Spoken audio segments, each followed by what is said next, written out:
afternoon. At the tone, Pacific Daylight Time will be 5, 4, and 30 seconds. What? Oh my God, we're having an earthquake. Wait a minute. Hold on. Can you feel that? Yes, I sure can.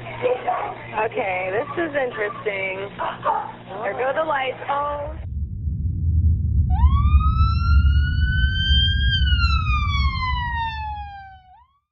We are here with Donna Barber of the Aptos Library. Thank you, Donna, for coming. My pleasure. Would you start by describing your relationship to Santa Cruz? Sure. You'll hear once I start talking that I'm from New York City originally, born and raised, came out here on vacation, fell in love with the Bay Area, moved out here in 1978. I remember a lot of friends back there saying, "You want to move to earthquake country?"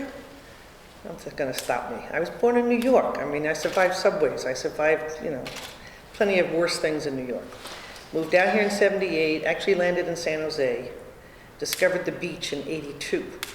And in 1984, I said, that's it, I'm moving to Santa Cruz. And I've been here ever since. Great. So I love it. This is home. Now, New York is a far distant memory. Doesn't even feel like I live there. So we're here to talk about, the 1989 Loma Prieta earthquake. So I guess forget it. We can just jump right in. Okay. So what were you doing during the earthquake?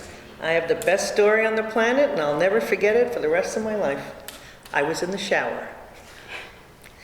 And the scariest part, the most terrifying part, was I could not step out of the shower. I didn't know what it was at the time. It was obviously the biggest earthquake I'd ever felt.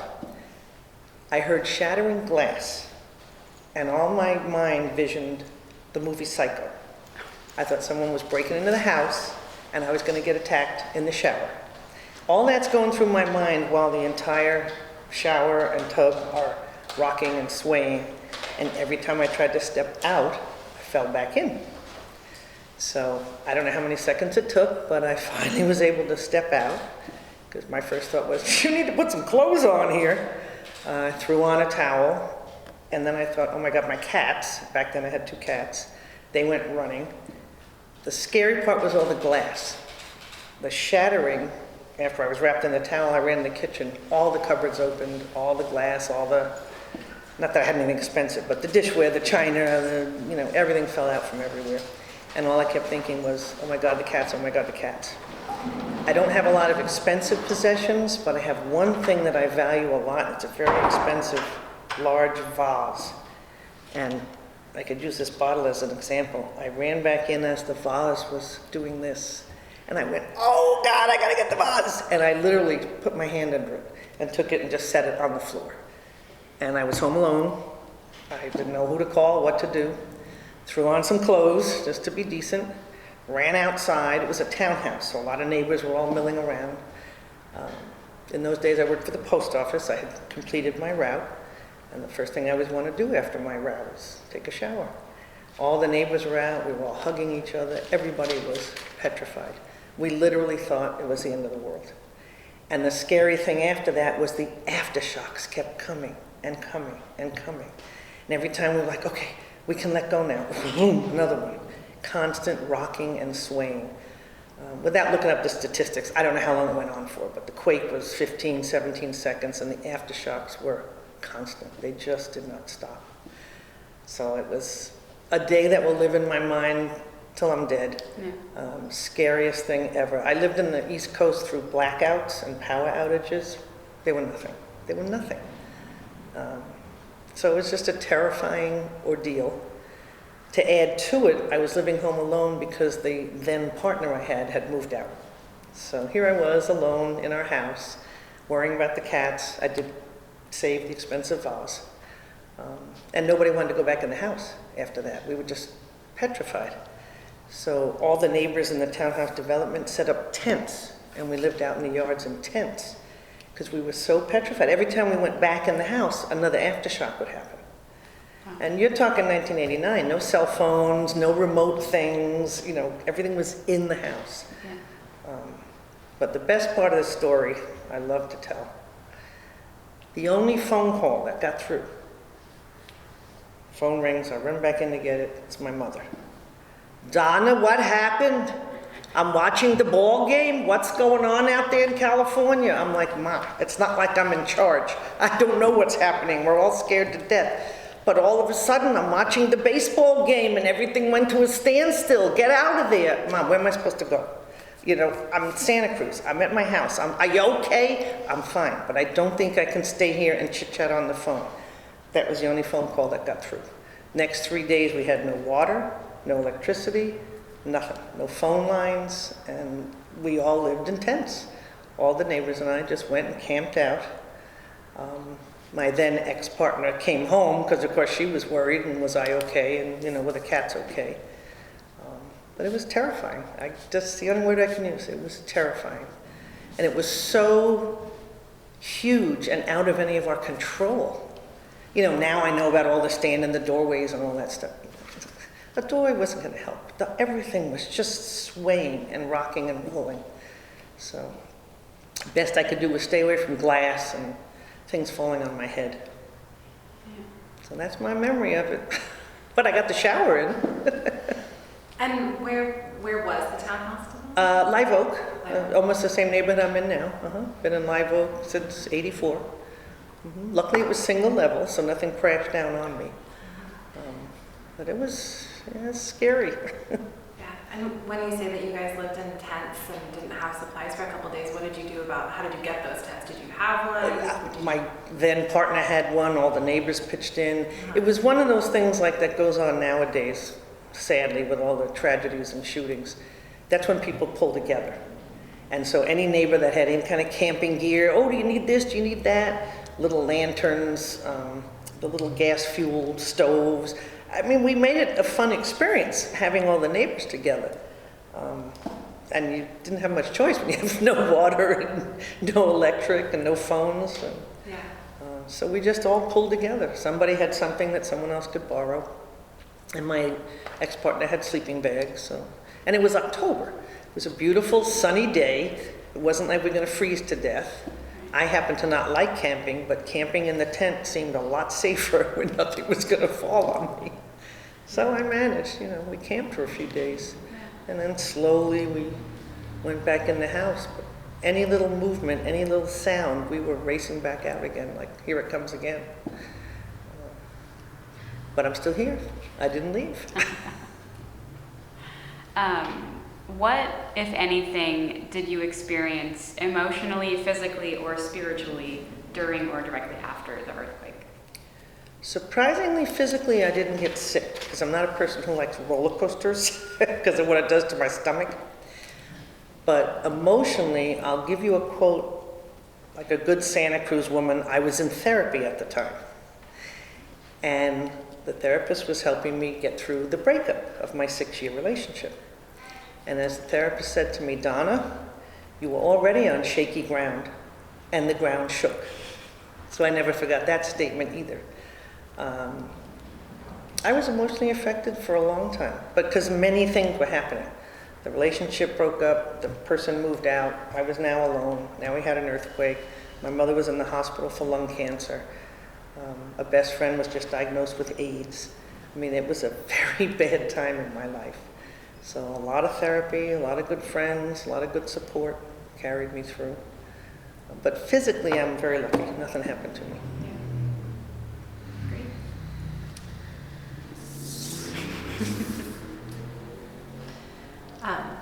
Do you have anything else to add from that on how the earthquake impacted your life, like into the future? Like, you mentioned not knowing about like standing beneath doorways and things like that and being new to earthquakes in California. So, any ways that it impacted your life and how you relate to disasters or things like that now? Well, I'm much more hyper aware.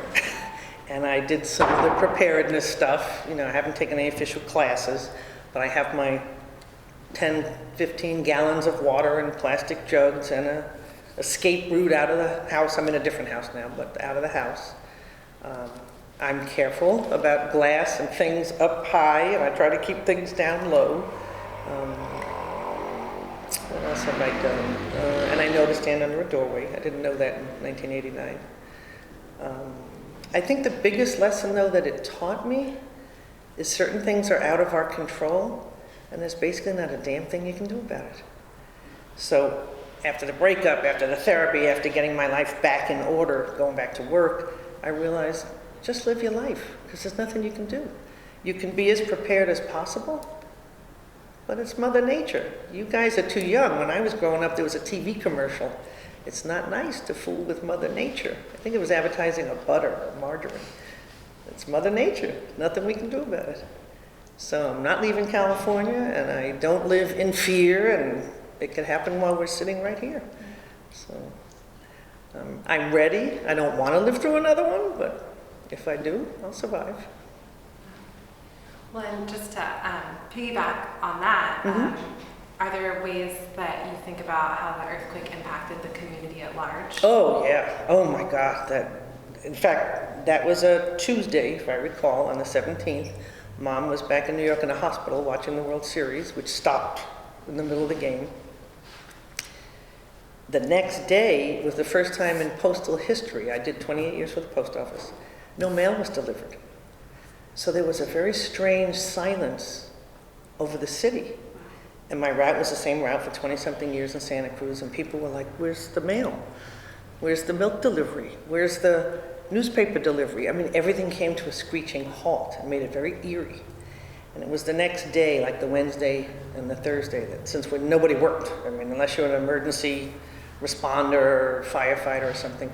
So a group of friends and I went downtown. That was when it really hit, because we saw the structures collapsed. You couldn't walk on a lot of Pacific Avenue. You know, bricks had come down, stores that are no longer there that collapsed. And I was very sad to find out a young gal that lived on my route, 21, 22 years old, was killed in one of those stores, just going to work for the day. And the bricks and the stuff came down, and she was killed. It was one of the coffee shops, I can't remember if it was Pacific. Coffee roasters? Yeah, one of those.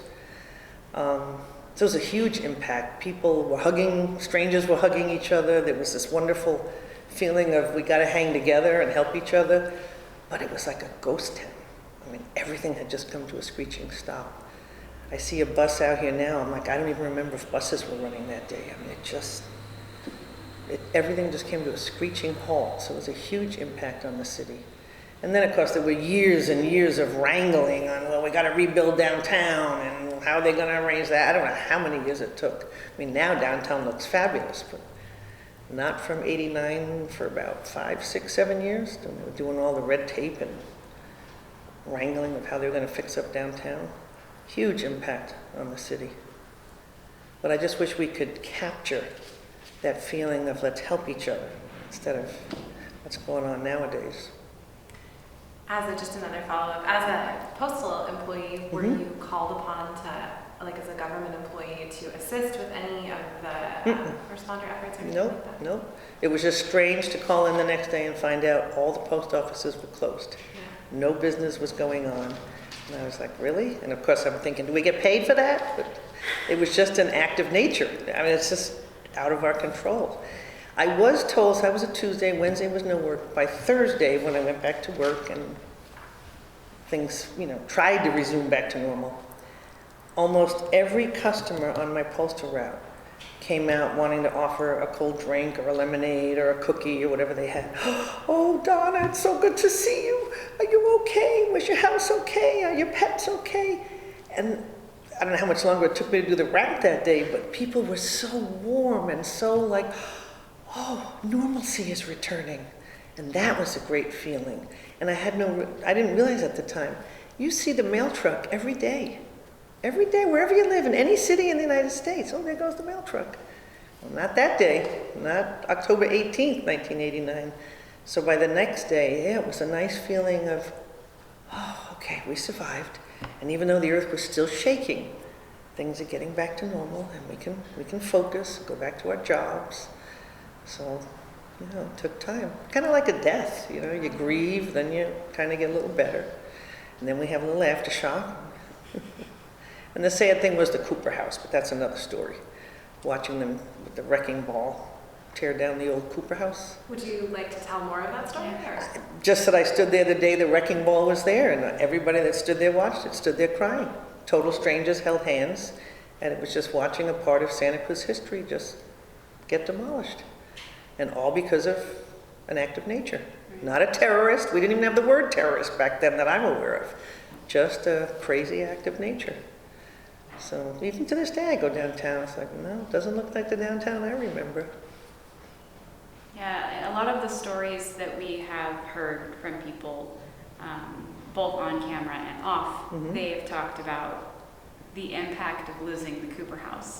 That seems to be such a sort of unifying subject in all the stories. If you came to Santa Cruz, you knew two places: the boardwalk, the Cooper House.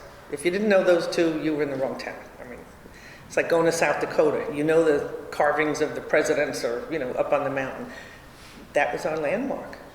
And the quake did enough damage that whoever the higher-ups were that decided said, no, it's got to come down. And many people stood there and watched day in and day out as that big, I don't know what you call it, wrecking ball with the crane, and just, they're taking down our Cooper House.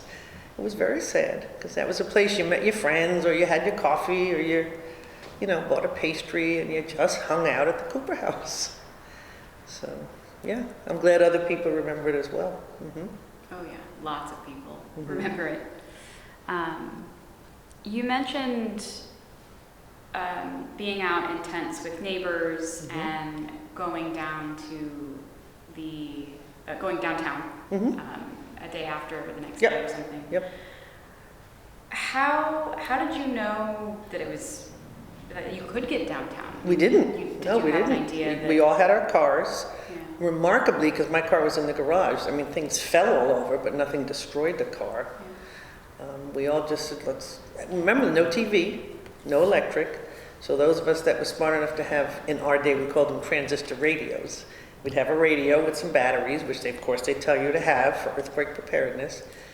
Just listen to reports all day, and we were like, well, what do we do? What can we do?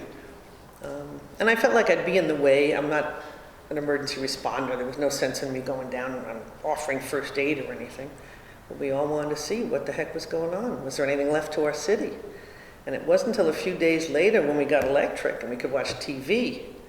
It's like, oh my God, look what happened to San Francisco and the Oakland Bridge and the cars that got crushed. And people were just trying to drive and get home from work. So yeah, we just wanted to see what was going on. What did the rest of Santa Cruz look like?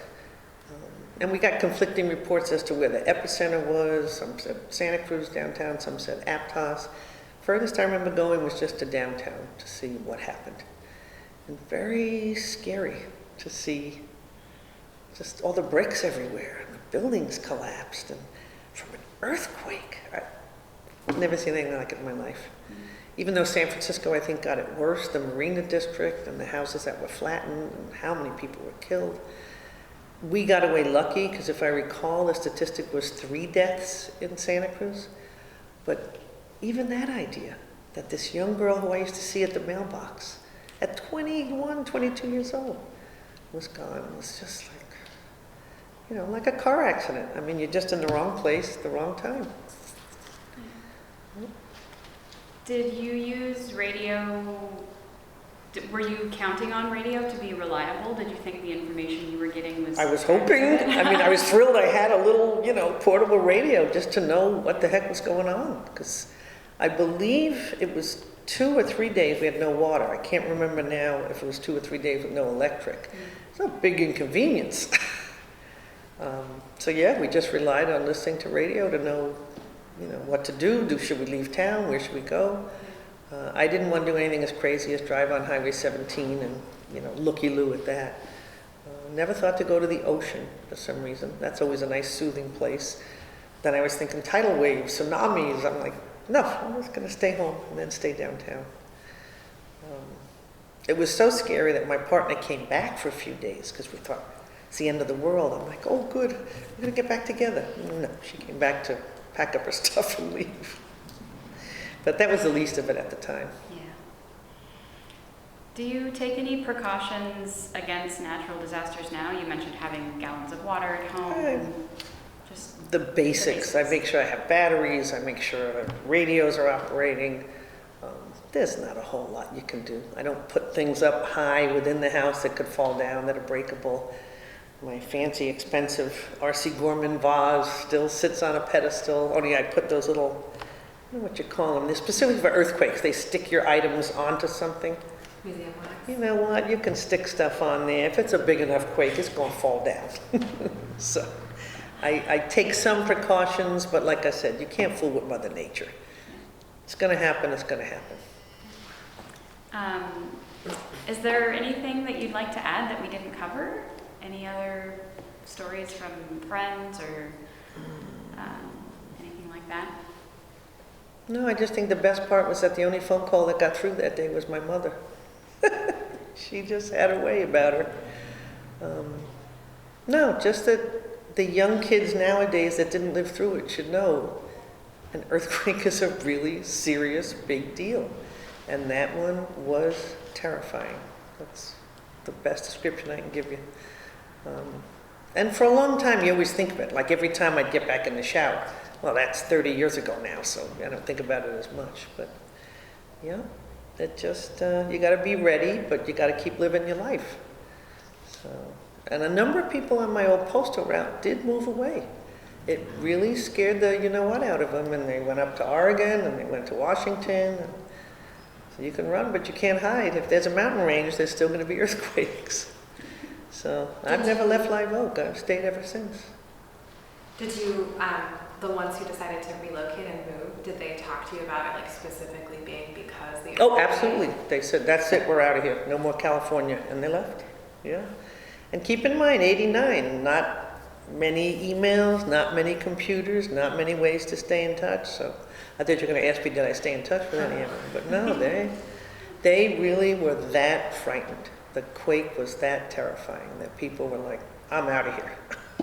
And of course, my mother threw some of that in. It's time to come back to New York. But no, Santa Cruz was home and still is home. Yeah, that's as much as I can remember. Yeah, I mean, for sure. in a way, it seems like it was like a week ago. Mm-hmm. And another way, it's like, that was 30 years ago. I'm 30 years older. I mean, that's like scary in itself. But I'm happy to say I'm alive and well, and I survived. You know, and my mom eventually passed away from the cancer. My friend died of AIDS. My relationship was gone. But, you know, what doesn't kill you makes you stronger. So I'm still here learning life's lessons. But it was scary. It was really scary. Yeah. I mean, I'm still here since 89. You know, we get a few rumblings now and then. You hear about one in Morgan Hill or one over the hill. Nothing. It's nothing. This thing was, I mean, you literally could not move. You know, the earth was literally swaying under your feet, and it's why I don't go on roller coasters. I don't need to pay money to have that sensation. You know, it's scary enough. So no, that was it. Just a time I will never ever forget. But glad I got in my shower. Yeah. And happy to say nobody came into the house and attacked me. That's good. Yeah.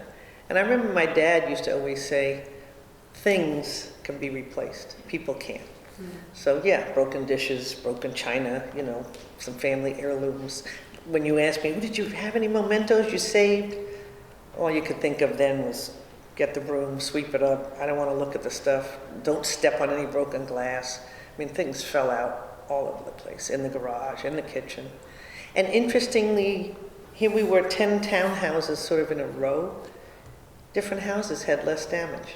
It just depended where you were on the fault line, whatever they call it. Some people across from us were like, I think that was an earthquake. Really? And you're right across the street? And the same thing happened in San Francisco. Same thing downtown on Pacific. Some storefronts crumbled and others hardly a crack. So just the way it moved. Yeah. Wow. Yeah, it's scary. I hope you never have to live through one. Us too. Yeah, you're our future. Cool. Well, thank you so much for My pleasure. sharing your story. Thanks for letting me share it. And we will, we'll be in touch with you when it's Sounds good. finished.